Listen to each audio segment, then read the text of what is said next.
어제에 이어서 오늘은 본문을 읽지 않고요. 어제 봤으니까요. 그냥 가도록 하겠습니다. 생명을 걸고 떠나야 할 화해의 여정이라는 제목으로 지난번에는 오네시모 입장에서 보았는데요. 오늘은 빌레몬의 입장에서 보도록 하겠습니다. 화해는요, 어떤 한 명이 자기가 혼자서 원한다고 되는 게 아니잖아요. 화해는 양자 간에 이루어져야 될 것이기 때문에 둘이 다 잘 해야 되는 것 같아요. 오네시모가 있고 빌레몬이 있는데, 오네시모가 화해를 원한다 하더라도 빌레몬이 화해를 원치 않으면 화해가 안 이루어지죠. 또 빌레몬이 화해를 원해도 오네시모가 안 원하면 안 이루어지는 건데, 이 두 인물이 다 화해를 원해야 이루어지는 게 화해죠. 어제는 오네시모 입장에서 봤기 때문에 오늘은 이제 빌레몬의 입장에서 보면서 화해를 위해서 빌레몬의 자리에 있는 자들이 어떤 자세를 가져야 되는가 한번 생각해 보도록 하겠습니다. 성경에서 비유적으로 보자면 이 오네시모가 탕자 같다면 빌레몬은 탕자의 아버지와 같죠. 오네시모가 죄인이라면 빌레몬은 어떤 면에서 이 그리스도와 같은, 이 하나님과 같은 그런 위치 자리에 있는 거예요. 그래서 빌레몬이 오네시모를 대하면서 자신에게 돌아와 화해를 요청하는 오네시모 보면서 이 탕자의 아버지의 마음을 좀 느꼈을 것 같습니다. 탕자를 용서할 때, 탕자를 받아들일 때 그 아버지의 마음이 어땠을까? 죄인을 대하시는, 화해를 원하며 구원을 갈망하며 그리스도께 나오는 죄인들의 모습, 그리고 그를 대하는 예수님의 마음 어땠을까? 하나님의 마음은 어땠을까? 아마 이렇겠구나, 내가 나와 같았겠구나 하는 그런 생각이 들었을 것 같아요. 그럼 빌레몬은 이 용서를 빌기 위해, 깨어진 관계를 회복하기 위해서, 화해를 위해서 나온 오네시모를 어떻게 대했는가? 그리고 우리는 이 빌레몬의 자리에 있을 때 오네시모 같은 자들을 어떻게 대해야 할 것인가? 그것을 오늘 말씀을 통해 우리가 볼 필요가 있습니다. 먼저 생각해 볼 것은 빌레몬이 자신의 돈을 훔쳐서 도망친 오네시모를 용서하는 것이 쉬운 일이었을까 한번 생각해 보는 것이죠. 쉽지 않았을 거라고 생각합니다. 쉬웠다면, 왜냐하면 이 용서하는 게 쉽다면요, 누구나 다 용서하면 살 거니까요. 근데 용서하기 정말 어렵지 않습니까? 사실 대단한 실수를 한 것도 아니고 죄를 짓고 잘못을 한 것도 아닌데도 상대방을 용서하는 것이 그렇게 쉬운 건 아니에요. 그렇죠? 만약 여러분도 돈을 가지고 있었는데 도둑질을 당했다 생각해 보세요. 그런데 그 돈이 그냥 있어도 그만, 없어도 그만인 돈이 아니고 내일 집세를 내려고 모아놓은 돈, 아니면 등록금을 내려고, 아니면 병원에서 수술 받으려고 가지고 있던 돈인데 이 돈이 도둑질 당했다, 누가 훔쳐갔다면 어떻게 하냐는 거죠. 정말 눈앞이 깜깜하지 않겠습니까? 화가 많이 날 거예요. 그리고 나중에 그 사람이 사과하기 위해서 돌아왔다고 해도 그 사과를 받아주는 게 쉽지 않지 않겠냐는 거예요. 그러니까 용서라는 것이 쉬우면 누구나 할 텐데 참 쉽지가 않아요, 용서한다는 게. 더군다나 빌레몬은 이 용서의 사랑을 누구를 상대로 실천했습니까? 자신에게 죄를 지은 자를 향해서, 그렇죠? 더 나아가서 이 노예를 상대로 실천한 거예요. 당시에 노예는 어떤 존재였냐면 인간이 아니라 동물이나 소유물 취급받았던, 극도로 천대받았던 사회의 최하층이었죠. 그런 노예가요, 주인의 돈을 훔쳐서 도망갔으니까 그 하찮은 노예 때문에 자기가 여러가지 피해를 본 거니까요, 주인 입장에서는 아주 화가 날 수 있는 문제였다는 거죠.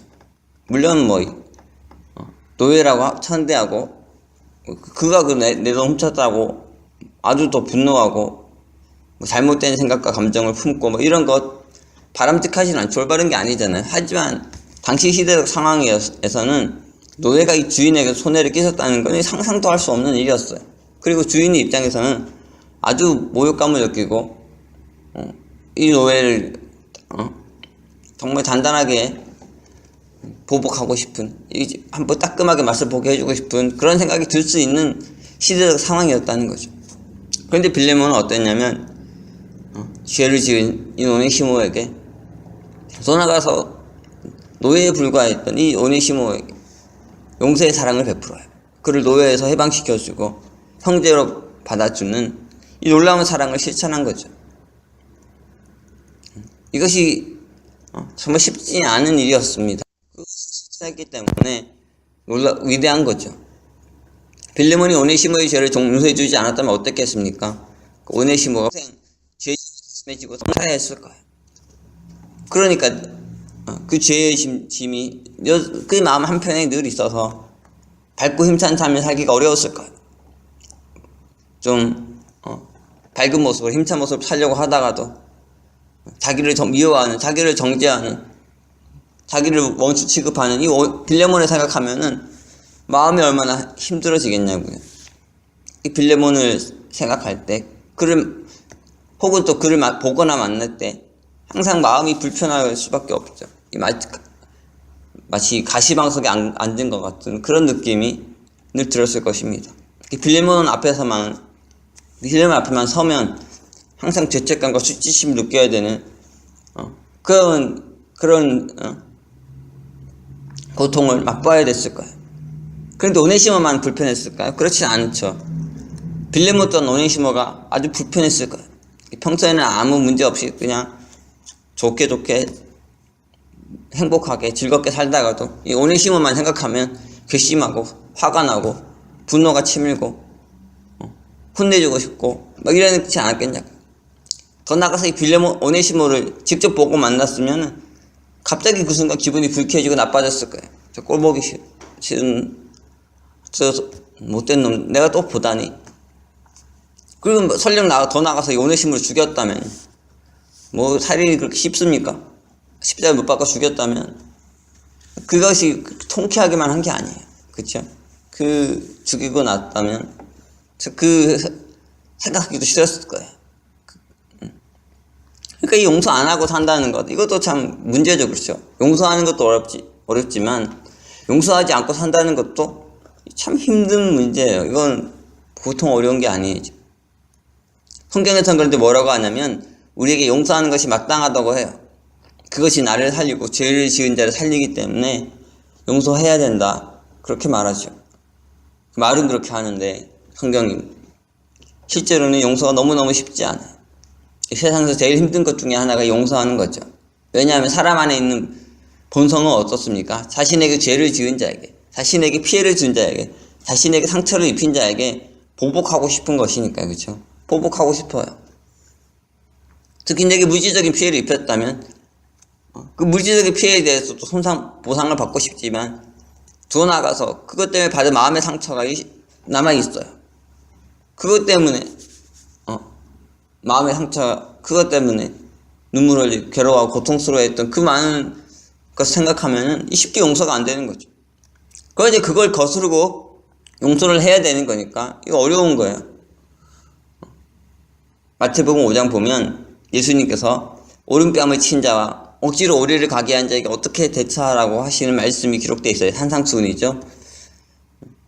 우리가 이 말씀 한번 생각해 볼 필요가 있습니다. 먼저 오른뺨을 친다는 것은 손등으로 뺨을 치는 거죠. 모욕의 의미가 담겨 있어요. 여러분이 어떤 다른 사람에게 모욕을 당하면 견디기 힘들잖아요. 어디에서는 라틴교회 목사님과 같이 전도를 나갔습니다.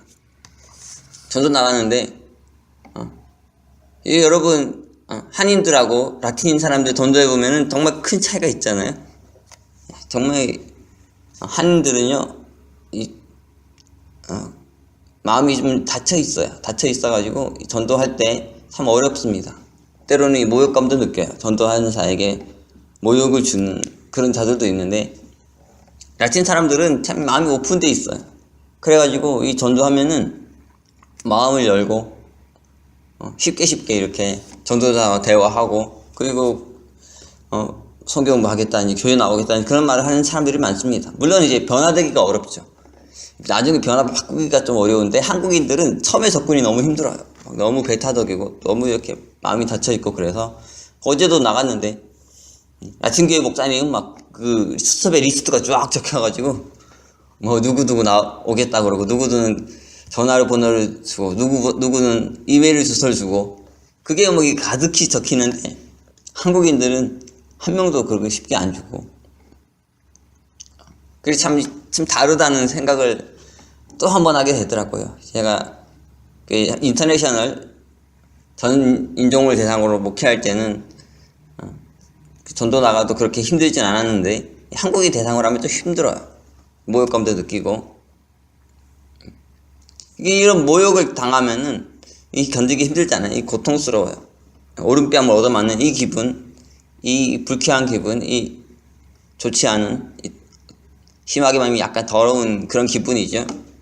근데 예수님은 어떠냐면, 이 손등으로 뺨을 맞아서, 오른뺨 맞아서 이 모욕을 당했는데, 그런 자기 왼뺨도 돌려대라고 하신 거죠. 왼뺨도 돌려대라. 그래서 왼뺨도 치게 하라는 거예요. 이건 이런 의미가 아니겠죠. 왼뺨도 쳐봐라. 네가 감히 날 모욕해. 부들부들 떨면서, 그래? 왼뺨도 쳐. 그러면서 이렇게 왼뺨을 대는 게 아니죠. 네가 내 오른뺨을 손등으로 쳐도, 그렇게 날 모욕해도 분이 안 풀리거든. 이 왼뺨도 쳐가지고 네가 내게 가지고 있는 분을 다 풀려는 거야. 너 안에 있는 분노가, 너 안에 있는 미움이, 네 안에 있는 증오가 다 풀릴 때까지 나를 모욕하라는 거죠. 근데 보통 사람은 어떻습니까? 손등으로 오른뺨 치면은, 이렇게 모욕하면 자기도 그렇게 갚아주고 싶어요. 네가 날 모욕해? 나는 너를 모욕할 수 없냐? 이렇게 보복하고 싶지 않습니까? 그게 사람의 마음이죠. 그런데 이것을 거스르고 왼뺨마저 돌려대라는 거예요. 엄청난 얘기죠, 그렇죠? 네가 나에게 만약에 모욕당했다 생각한다면, 네가 그래서 나에게 보복하고 싶다면, 그래, 네가 원하는 대로 다 해. 오른뺨이든 왼뺨이든 네가 원하는 대로 쳐라. 그래서 혹시라도 네가 나에게 품고 있는 분노가 있다면, 네가 나한테 모욕받았다 생각한다면 그걸 내게 다 풀라고 이렇게 얘기하시는 거예요. 예수님의 십자가 사건도 사실은 오른뺨 친 자에게 왼뺨을 돌려대는 사건이죠. 너희들의 분노를, 너희들이 가지고 있는 모든 그런 저주를, 모욕감을 나한테 다 쏟아내라는 거예요. 이 사람들이 어땠습니까? 예수님이 십자가에 못 박혀 있는데 거기다 대고 막 모든 저주를 퍼부어요. 그 고통당하신 예수님을 불쌍히 여기며 아파하며 눈물을 흘리는 거 아니라 그 밑에서 서가지고 네가 하나님의 아들, 네가 구원자라면 내려와봐라, 너부터 구원해봐라, 막 그러면서 막 저주를 퍼붓잖아요. 조롱하고 모욕하고. 그들의 죄와 상처가 다 예수님께 쏟아졌어요. 예수님께서 그것을 다 지시고 다 받으시고 십자가에 못 박혀 죽임을 당하셨죠. 예수님께서는 어떻게 말씀하십니까? 네 안에 있는 분노, 네 안에 있는 모욕감, 네 안에 있는 저주, 네 안에 있는 아픔, 네 안에 있는 상처, 이 모든 것을 십자가에 매달린 나에게 퍼부으라는 거예요. 나한테 다 쏟아라는 거죠. 내가 그걸 다 맡겠다는 거예요. 그래서 내가 그걸 다 지고 내가 죽겠다는 거죠. 너는 나를 그렇지, 나는 너에게 보복하지 않을 것이고, 나는 너에게 분노하지 않고, 나는 너를 모욕하지 않고, 나는 너를 저주하지 않을 테니 다 나한테 주라고, 내가 그걸 지고 가겠다고. 이 예수님이, 이것이 예수님 십자가의 사건이에요. 그래서 그 예수님을 말미암아서 우리 안에 있는 이 모든 죄성들이 청산되는 거죠. 우리가 그리스도인인데요, 그리스도인에게 중요한 자세 중에 하나는 무엇입니까? 상대방이 나에게 할 때 그걸 그대로 받아치면, 상대방이 나를 죄짓고 나를 모욕하고 나에게 분노할 때 똑같이 받아치는 게 아니라, 보복하는 게 아니라 그걸 다 받아내는 거예요. 다 어떤 수모, 어떤 모욕도 다 참아내고 다 받아내고. 그것이 그리스도인에게 참 중요한 자세죠. 물론 보복할 수 있어요. 보복하면 시원한데 또 다른 보복이 들어오죠. 그런데 보복하지 않으면 그 순간은 좀 억울한데 나중에는 더 아름다운 세계가 열려질 수 있다는 것, 이것이 예수님의 십자가 사건을 통해 우리에게 나타난 것이고 그리스도인이 따라가야 될 길입니다. 또 길 오리를 가게 하는 자에게 십리를 가라고 하셨는데요, 이것은 당시에 로마법에 기록되어 있던 내용에 대한 거예요. 당시에는 어떠냐면, 군인들이 행군할 때 좀 자기가 짐을 매기 싫으면은 식민지 백성들을 강제 징용해가지고 자신의 짐을 지게 해서 대신 가게 했던 법이 있었습니다. 그러니까요. 막 멀쩡한 사람을 말이죠. 바쁘고 막 중요한 일 해야 될 사람을 막 강제로 이렇게 데려가가지고 짐을 그리고 따라와. 그러면은 그냥 뭐 따라갔어야 한 상황이었어요. 누군가가 여러분에게 강제로 무거운 짐을 지은 후에 완력으로 오리를 따라오라고 이렇게 하면 어떻겠어요? 돈 주는 것도 아니고 말이지. 뭐 아무것도 게다가 아주 모욕감을 주면서 수치심을 주면서 막 이렇게 나를 힘으로 집에 당기면은 정말 열받잖아요. 그쵸? 모욕적이고 굴욕적으로 느낄 수 있어요. 오리를 가는 내내 속으로 울분이 치솟아오를 겁니다. 나라 잃은 것만도 서로 이런 수모까지 당해야 된다니. 힘없는 식민지 백성에게 정말 수치스럽고 모욕적이고 치욕적인 일이었다는 거예요. 정말 독립운동 일으키고 싶은 그 독립운동 투사가 돼서 뛰어들고 싶을 정도로 참을 수 없는 분노, 울분이 치솟아오르는 거죠. 근데 예수님은 오리만 아니고 십리까지 가져라고 하셨던 거예요. 십리까지 가져라. 그가 너에게 오리를 가자고 하냐? 너는 그에게 더 큰 호의를 베풀어서 십리까지 가주라는 거예요. 내가 힘만 있으면 이런 꼴 안 당할 텐데 이렇게 생각하면서 억울해하지 말고, 그래서 분노와 덕대감을 키우고 이러지 말고 선으로 악을, 사랑으로 미움을 이기라는 거죠. 이 보복하고 나는 마음을 이겨내고 더 큰 사랑으로 그를 감화감독해서 그걸 바꿔내라는 거죠. 보복한다는 건 뭡니까? 그와 나는 똑같은 수준이라는 거예요. 내가 너와 똑같다는 거예요. 근데 우리가 그들보다 더 높은 수준의 사람이 돼야 되죠. 그래야지 그들을 바꾸고 변화시킬 수 있지 않겠습니까? 그들과 똑같은 수준의 사람이 되면서 뭘 가르친다는 거예요. 뭘 바꾸겠다는 거예요. 둘 다 똑같은데. 근데 나는 그들과 달라야 되는데 보복하는 게 아니라 선으로 악을 이기는 거예요. 더 큰 사랑으로 미움을 이기는 거죠. 그래서 더 높은 수준의 세계, 복음의 세계를 보여줘야 된다는 거예요. 그런데 이때 내가 너보다 나아, 내가 너보다 우월해, 그래서 보복 안 하고 참는 거야. 뭐 이런 생각하면서 말이죠. 우월감 느끼면서 이렇게 심리를 가져라는 게 아니에요.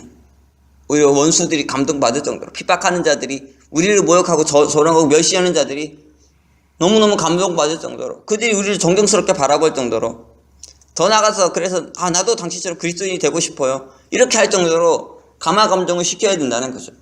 예수님도 십자가 사건 보면은 사람들이 막 십자가에 못 박잖아요. 못 박고 밑에서 저주하고 모욕하고 조롱하고. 그런데 결국은 어떻냐면 사람들이 그 예수님을 보면서 나중에 다 감동합니다. 다 깜짝 놀라요. 어떻게 저럴 수가 있냐? 저가 정말 의인이 아니냐? 하나님의 아들이 아니냐? 저가 정말 그리스도가 아니냐? 이런 고백이 나오게 합니다. 원수들에게 감화감동을 주는 거예요. 원수들의 마음에 존경심이 우러날 정도로 정말 놀라운 모습을 보여준다는 거죠. 우리도 이런 예수님을 따라가야 된다는 거죠. 우리가 지금 빌레몬서 보고 있는데요. 우리가 빌레몬에게서 예수님의 이 산상수훈 말씀을 온전히 실천한 그리스도의 제자의 모습을 볼 수가 있습니다. 빌레몬은 어땠습니까? 오네시모에게 모욕을 사실 당했는데요. 주인인데 노예가 그런 상태로 돈을 훔쳐 도망가는 아주 모욕적인 일을 겪었어요.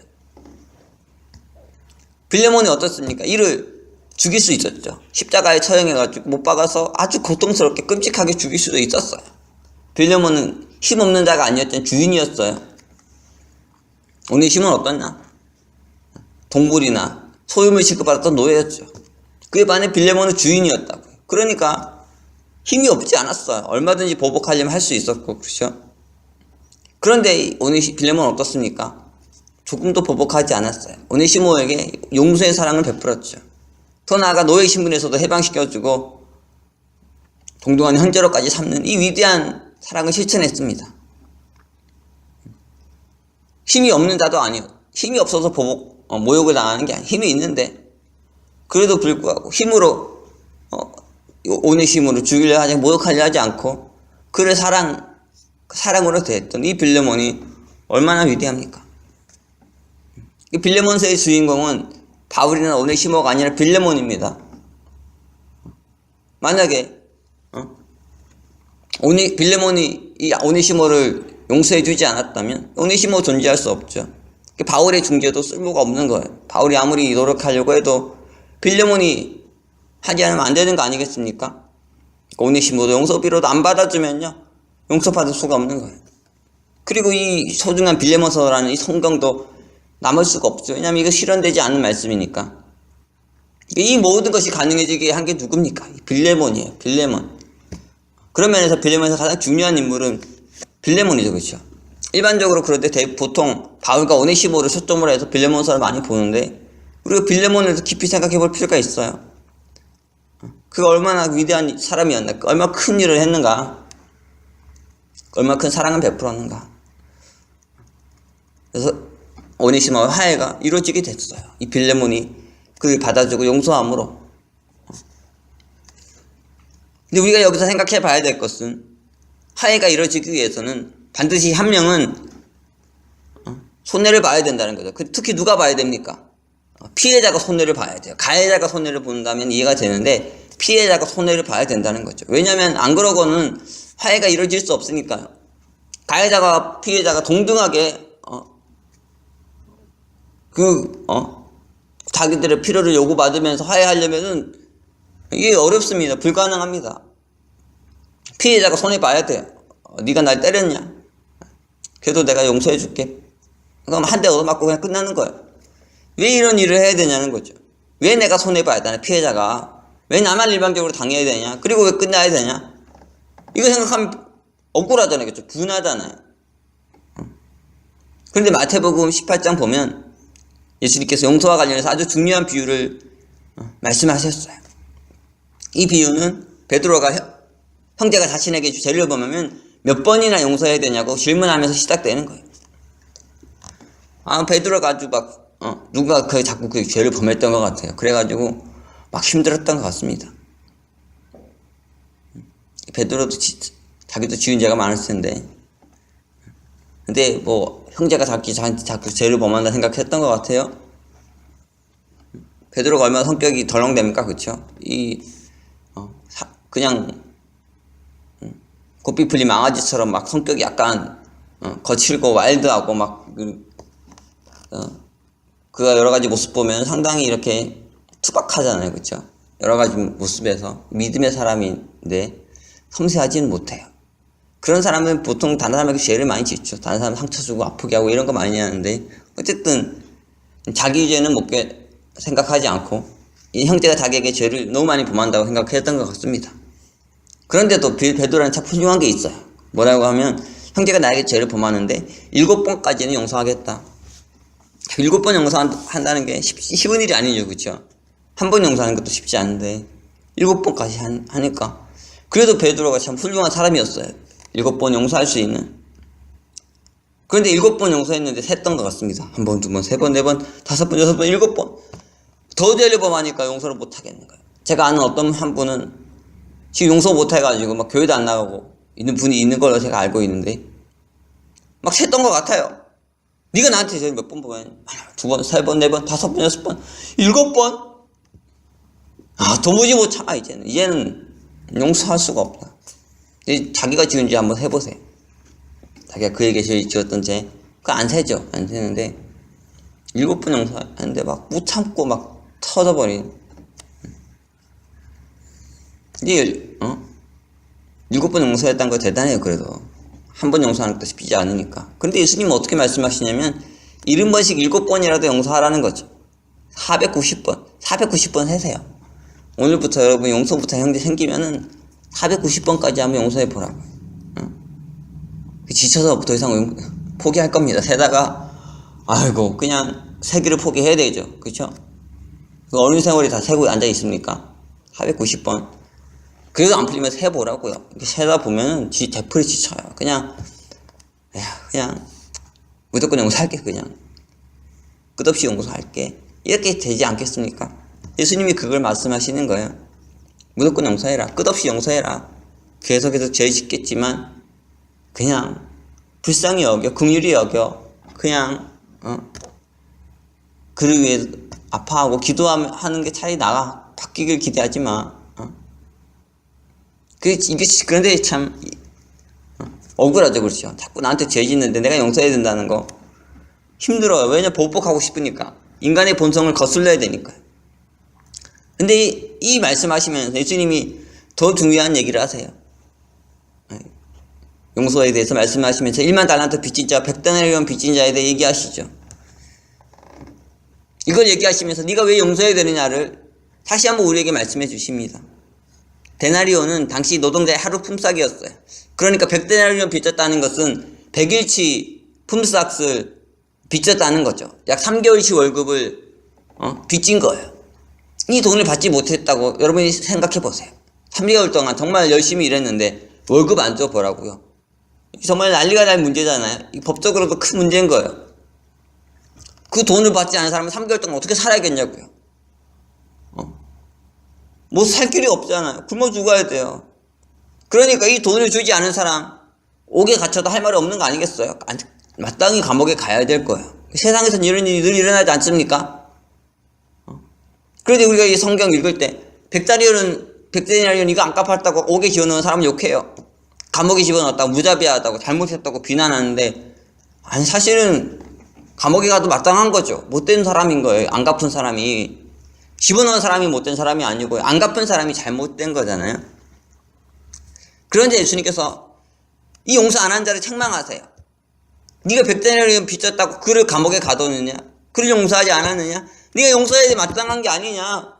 아니 왜 그래야 되죠? 제가 왜 용서해야 됩니까? 제가 잘못한 게 아닌데 그가 내게 잘못했는데 왜 제가 책망받아야 되죠? 그 예수님께서 말씀하세요. 너는 1만 달란트 탕감 받았기 때문에 이 대전제가 있는 거야. 1만 달란트. 당시에 한 달란트는 6,000데나리온에 해당하는 액수였어요. 그러니까 한 달란트는 6,000일 동안 일을 해야지 한 달란트를 모을 수 있는 거예요.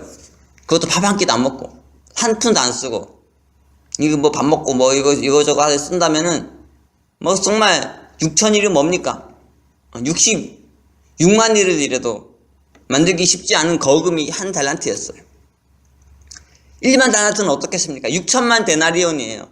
6천만 데나리온. 이건 어떤 돈이냐면 무려 20만 년 동안 한 푼도 안 쓰고 돈 모아야지 할 수 있는 그런 금액인 거죠. 20만 년 곱하기 300일 하면 6천 데나리온. 왜 300일이냐면 안식일 등 이런 거 제외하고 1년에 일할 수 있는 날이 보통 300일이었어요. 그러니까 20만 년 곱하기 300일. 그래야지 6천만 데나리온이 모아지는 거예요. 20만 년. 죽을 때까지 일해도 도저히 갚을 수 없는 불가능한 빚이죠. 이 어마어마한, 이 계산도 하기 힘든 이 거액을 탕감받았다는 거예요. 사람들은 이렇게 말합니다. 저는 1만 달란트 빚진 일이 없는데요. 무슨 그런 제가 거액에 빚어졌다고. 말도 안 되는 얘기를 하고 있다. 뭐 제가 조금 빚졌다고 하면 제가 이해하겠지만 무슨 1만 달란트입니까? 무슨 6천만 데나리온입니까? 무슨 2만 년 동안 갚아야 될 그 돈을 제가 빚졌다는 거예요. 말도 안 되는 얘기하고 있는, 현실성도 없는, 그렇죠? 근데 예수님이 거짓말 하겠어요? 빚졌으니까 빚졌다는 거죠. 한번 제가 뒤에 설명할게요. 왜 6천만 데나리온인지, 왜 1만 달란트인지. 근데 중요한 거는 다 탕감해 주셨다는 거예요. 100데나리온은 정말 큰 돈이죠. 30일이 아니라 100일치, 3개월치 월급이에요. 정말 적지 않은 중요한 돈이죠. 그런데 이건 1만 달란트 앞에서는 아무것도 아니고 이건 뭐 껌값인 거예요. 껌값. 아무것도 아니잖아요. 그렇죠? 우리는 그런데 1만 달란트나 되는 결코 갚을 수 없는 빚을 탕감받았다는 거예요. 우리는 어떤 자였습니까? 우리의 빚으로 인해서, 우리의 죄값으로 인해서 영원히 지옥에 갈 수밖에 없었던 그런 자들이었어요. 그 모든 죄값을 값없이 용서받았죠. 이걸 은혜라 그러는데 일방적 은혜를 입었어요. 큰 선물을 받았죠. 이 은혜를 내가 입었다는 거 1만 달란트를 탕감받았다는 거예요. 그렇게 되면은 100데나리온 빚진 자를 넉넉하게 용서할 수 있죠. 내가 이렇게 용서받았는데, 내가 하나님께 용서받은 이건 1만 달란트에 해당하는 건데 이거 탕감받았으니까 이 100데나리온 가지고 쫀쫀해지지 않는다는 거죠. 넉넉하게 용서해 줄 수 있어요. 우리가 하나님께 진 빚은 1만 달란트인데 형제들 우리에게 진 빚은 100데나리온에 해당하는 거다. 예수님이 이렇게 말씀하세요. 우리가 1만 달란트 탕감받았다는 사실 기억하고 살면 우리에게 죄를 범한 형제들, 그들의 실수, 그들의 잘못 넓은 마음으로 용서해 줄 수 있다는 거죠. 우리가 마음이 넓어서 대단한 사람이라서가 아니라 하나님께서 이미 우리에게 베풀린 게 너무너무 크기 때문에 그게 너무 작아지는 거예요. 100데나리온이 1만 달란트 비하면 아무것도 아니잖아요. 뭐 100H 정도야 뭐 20만 년씩 탕감받았는데 뭐 100H 못 해주겠어. 쫀쫀하게 말이에요. 그렇게 되잖아요. 그렇죠? 너무너무 큰 걸 받았으니까 이걸 기억하면은 하나님 내게 주신 거, 하나님 내게 베푸신 거 생각하면 사람들에게 넉넉해 줄 수 있다는 걸 그들에게 후회해 줄 수 있고 그들을 용서해 줄 수 있고, 결론은 뭡니까? 하나님께 용서받은 자만이 형제를 용서할 수 있다는 거예요. 하나님께 받은 용서를 생각하면 형제를 용서할 수 있는 힘을 얻을 수 있어요. 하나님께서 내게 베푸신 것 생각하면 나도 다른 사람에게 베풀 수 있는 거죠. 우리 힘으로 형제 용서하는 거 불가능해요. 100데나리온 내가 이걸 사기당했는데 이걸 안 갚고 있는데 어떻게 용서합니까? 화가 나죠. 분노가 나죠. 받아내고 싶죠. 용서는 그냥 보복하고 싶어요. 우리 힘으로는 다른 사람 용서를 못하는 거예요. 100데나리온 빚진 자를 용서할 수가 없습니다. 그러나 하나님께서 내게 베푸신 거 생각하면 나도 남에게 베풀 수 있는 거죠. 하나님께서 내게 베푸신 용서 생각하면 나도 용서할 수 있어요. 용서하면서도 생색내지 않습니다. 어떻게 생각합니까? 마땅히 해야 될 거 생각하는 거죠. 마땅히 해야 될 거 했다. 그렇게 은혜 받은 자가 다른 사람에게 은혜를 베풀고 100대는 탕감해주고, 그럼 그 100대를 탕감해서 또 남의 100대를 탕감해주고 이것이 하나님의 사랑이, 하나님의 은혜가 이 세상에 확장되는 방식이에요. 이렇게 해서 다 서로 용서하면서 하나님께서 악순환의 고리를 끊어내시고 보복의 악순환을 끊어내시잖아요. 나도 그걸 하나하나 끊어내면서 서로 끊어내면서 아름다운 역사를 만들어가는 거 아니겠습니까? 물론 피해자는 가해자 용서할 때 불공평하게 생각할 수 있어요. 억울하게 생각할 수 있죠. 나만 손해본다고 생각할 수 있어요. 왜 내가 손해봐야 되지? 나도 당한 만큼 갚아주고 싶은데, 안 그럼 억울해서 못 살겠는데. 그런데 여러분 누구를 생각해야 됩니까? 하나님 생각해야 돼요. 하나님도 죄인들을 용서하시면서 큰 손해를 보셨다는 거죠. 일방적인 피해가 되셨어요. 예수님의 비유대로라면 무려 1만 달란트나 피해 보셨죠. 그것도 한 사람당 1만 달란트예요. 왜 1만 달란트입니까? 근데 사실 1만 달란트가 아니죠. 1만 달란트보다 더 큰 액수예요. 왜냐하면 1만 달란트는 20만 년 일하면 갚을 수 있는 돈인데, 하나님께서는 이 세상을 창조하기 위해서, 인간을 창조하기 위해서 영원 전부터 이루어오셨잖아요. 일당으로 따지면 그 돈이 얼마겠냐? 20만 년이겠습니까? 게다가 하나님은 인력도 최고급 인력이잖아요. 따지고 보면 일당 규모가 얼마나 되겠냐고요. 하나님이 일했는데 일당으로 따져가 얼마 정도 지불해야 될지 알 수 없는 이 엄청난 인력, 최고급 인력이 아니냐고요. 우주가 만들어지고 인간이 만들어지고 다 분석해 보세요. 오묘하고 측량할 길이 없어. 사람이 만들 수가 없어요. 하나님이 이렇게 최고급 인력이니까 일하셔서 만드신 거 아니겠습니까? 그분이 일해가지고 만든 건데 일당이 얼마나 되겠냐고요. 그걸 영원부터 영원까지 지금 하고 계신데, 금액이 무지무지 크잖아요. 그치? 무슨 1만 달란트입니까? 더 크죠. 그리고 하나님께 그렇게 일해서 만드신 것들을 인간이 어떻게 하고 있습니까? 파괴하고 있죠. 피해를 주고 있어요. 그러니까 손해배상 규모가 무지무지 큰 거야. 인간이 하나님께 진 빚이 어마어마한 거죠. 그럼 왜 예수님이 1만 달란트라고 하셨는가? 오늘날은 수가 발전한 시대예요. 수학이 매트맥스 이게 발전한 시대잖아요. 그래가지고 막 수의 개념이 아주 대단한데, 고대에는 수 개념이 오늘날처럼 발전하지 않았어요. 무슨 말 이해가 됩니까? 오늘 조, 경 이런 말이 나오지 않습니까? 화폐 단위로, 또 수의 단위로. 근데 옛날에는 이런 거 생각할 필요가 없었어요. 왜냐, 한국도 옛날에는 과자 사 먹는데 50원이면 충분했거든. 근데 지금 500원 돼야지 먹잖아요.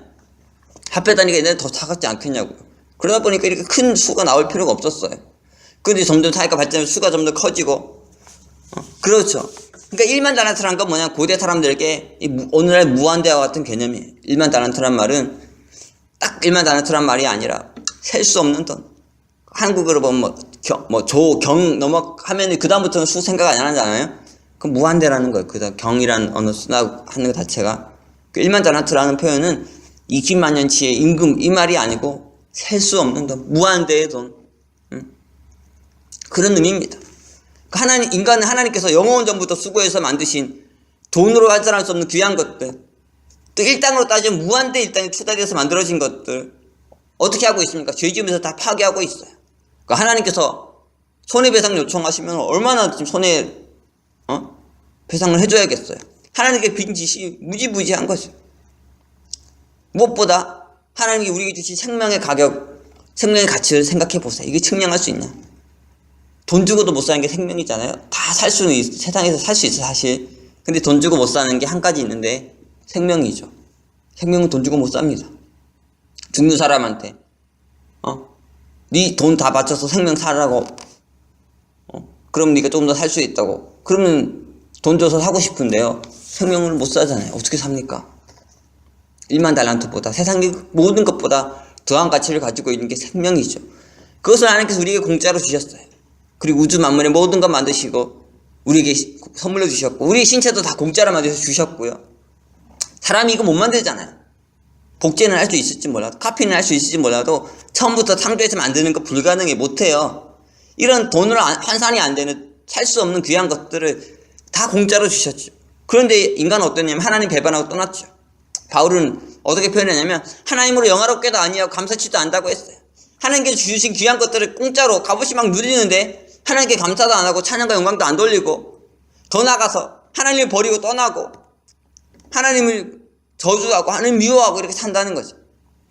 지가 하나님 배반하고 떠났으면서 지가 하나님 고통과 상처 아픔을 주었으면서 오히려 무고하게 하나님 미워하고 하나님 원수를 만들어서 하나님 입장에서 억울한 일이죠. 기가 막힌 일이고 멍청한 일이에요.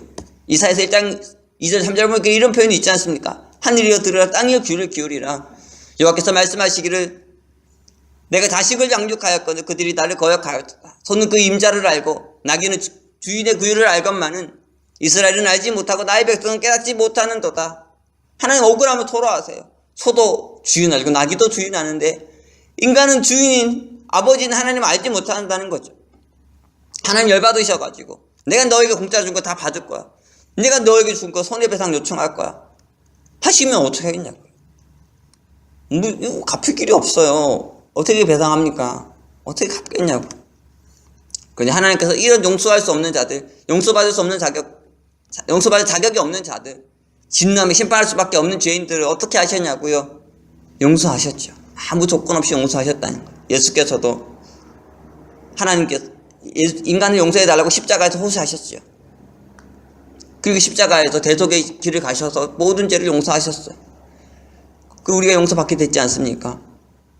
우리는 용서받아서 기쁘고 행복한데 하나님은 일반적 피해자가 되신 거예요. 너무 큰 피해를 입으신 거죠. 그럼에도 불구하고 보복하지 않으시고 인간을 불쌍하게 긍휼하게 여기셔서 모든 빚을 탕감해 주신 이 길을 하나님 먼저 가셨다는 거예요. 그러니까 용서하면서 나는 억울하다고 난 피해자라고 나만 손해본다고 하면 안 되죠. 하나님이 더 큰 피해를 보셨는데 그래도 이렇게 안 하면은 이 악순환을 끌을 길이 없으니까 누군가는 이 길을 가야 되는 거예요. 이전에 한 자녀가 부모님한테 내가 부모님한테 이만큼 한 게 있어가지고 돈을 받을 게 있는데 부모님이 나한테 안 준다고 불평하는 글을 썼습니다. 그러니까 부모님이 그 글을 보고 그동안 그 자녀 키우는데 돈이 얼마나 들어갔는지 다 기록한 후에 이렇게 했어요. 이 돈이 이만큼이나 된단다. 그래 나는 너에게 이 돈을 받지 않고 다 공짜로 주겠다. 이렇게 해서 답장을 보냈는데 이게 화제가 됐던 적이 있었어요. 하나님께서 우리에게 하나님 만드신 거 파괴한 거 손해 보상해라. 다 물어내. 그렇게 하면 어떻게 되겠냐고. 근데 안 하셨잖아요. 공짜다 공짜. 난 너에게 돈을 받지 않겠노라. 우리가 하나님께 큰 은혜를 줬잖아요. 큰 빚, 사랑의 빚을 졌잖아요. 그렇죠? 부모님에게도 그렇고 모든 사람들에게 만물에 대해서 그렇고요. 돈으로 갚을 수 없는, 죽을 때까지 다 갚으려도 갚을 수 없는 큰 빚을 졌어요. 다른 말로 하면 큰 사랑을 받았고 큰 은혜를 덧입었죠. 우리가 그것을 기억하고 생각하면서 형제들에게도 무조건적으로 사랑과 은혜를 베풀어야 돼요. 우리에게 죄를 지은 자에 대해서도 그의 죄를 용서해주고 그가 우리에게 진 빚을 탕감해주고 절대로 보복하지 말아야 되죠. 억울할 수도 있는데 그것이 하나님이 예수님이 가신 길이었어요. 마지막으로 빌레몬서 다시 한번 돌아가서 보면 오네시모와 빌레몬의 아름다운 화해가 이루어졌습니다. 이들은 진정한 회개와 용서는 하나가 됐어요. 오네시모는 자신의 죄와 잘못에 대해서 빌레몬에게 용서를 빌었죠. 그리고 빌레몬은 큰 손해를 감수하면서 무조건적으로 오네시모에게 용서를 베풀었습니다. 노예인 오네시모에게 잔인하게 보복 안 하고요. 오히려 그를 노예에서 해방시켜주고 형제와 동역자로 삼았다는 거예요. 생각하면 할수록, 묵상하면 할수록 너무너무 큰 은혜가 되고 감동이 됩니다. 빌레몬 참 위대하다. 보복할 수 있는 자가 보복하지 않고 용서한 이 놀라운 세계, 그래서 하나의 세계를 연 이 위대한 세계, 아름답지 않습니까? 우리가 빌레몬과 오네시모에게서 볼 수 있는 것처럼 이 하나님의 사랑, 하나님의 은혜는 삶에서 실천되어야 되는 것 같아요. 그래서 그것이 우리에게 삶에 나타날 때 감동이 되는 것 같습니다. 말씀이 육신 되신 예수님처럼 우리의 삶과 우리의 존재를 통해 이 사랑이 실체화돼서 이 세상에 나타나게 될 때 세상 사람들은 그것을 보고 저것이 참 사랑이구나, 저것이 참 교회구나, 저것이 참된 하나님의 살아있는 계시이구나, 그렇게 생각할 것입니다. 우리가 이런 모습을 회복할 때 많은 자들에게 우리를 보라, 우리를 따르라 외칠 수 있지 않겠습니까? 그럴 때 우리의 가르침에 힘이 생기고 놀라운 성령의 능력이 나타나게 될 것이고, 많은 자들이 교회로 나와서 아름다운 화해의 역사, 용서의 역사를 계승해가는 그런 동참자들이 될 것입니다. 오늘 우리 말씀을 다시 한번 묵상해 보십시오. 오네시모를 생각해 보시고 빌레몬을 생각해 보십시오. 이들이 열었다는 화해의 역사 생각해 보시고 어떻게 그것을 열었나 생각해 보십시오. 그리고 이 말씀을 계승해서 실천해 나가는 그런 자들이 되길 바랍니다. 우리를 통해서, 우리의 교회를 통해서 많은 자들이 진정한 은혜와 사랑과 회개와 용서와 화해를 눈으로 보고, 귀로 듣고, 눈으로 보고, 손으로 만지고 체험하는 은혜의 역사가 있기를 기도합니다. 아멘. 기도하겠습니다. 사랑의 주님, 오늘 우리가 귀한 말씀을 보았습니다. 하나님께서 이 말씀의 깊은 세계들을 우리 가슴에 다시 한번 심어주시고 이 말씀을 실천하는 귀한 삶 살아가는 저희가 되도록 인도하여 주시옵소서. 오네시모와 빌레몬 간에 있었던 아름다운 화해와 용서의 역사가 우리 교회 안에도, 우리 삶 안에도 충만하게 하여 주시고, 그래서 하나님께 기쁨과 영광을 돌려드리는 자들이 되게 하여 주시옵소서. 우리가 죄 지은 자를 용서할 때 내가 피해자가 되고 나만 손해보고 나만 상처 입고 나만 억울함을 당할 수 있지만, 하나님께서 먼저 그 길을 가셨다는 사실을, 예수님께서 그 길을 가셨다는 사실을 기억하게 하여 주시고, 백대 내려온 빚진 자 감옥에 가두지 아니하고 그 용서해 줄 수 있는 저희가 될 수 있게 하여 주시옵소서. 오네시모를 해방시켜준 빌레몬, 그 위대한 삶을 이어받아 살아가는 우리 되게 하여 주시옵소서. 귀한 말씀 주셔서 감사드리며 예수 그리스도 이름으로 기도합니다.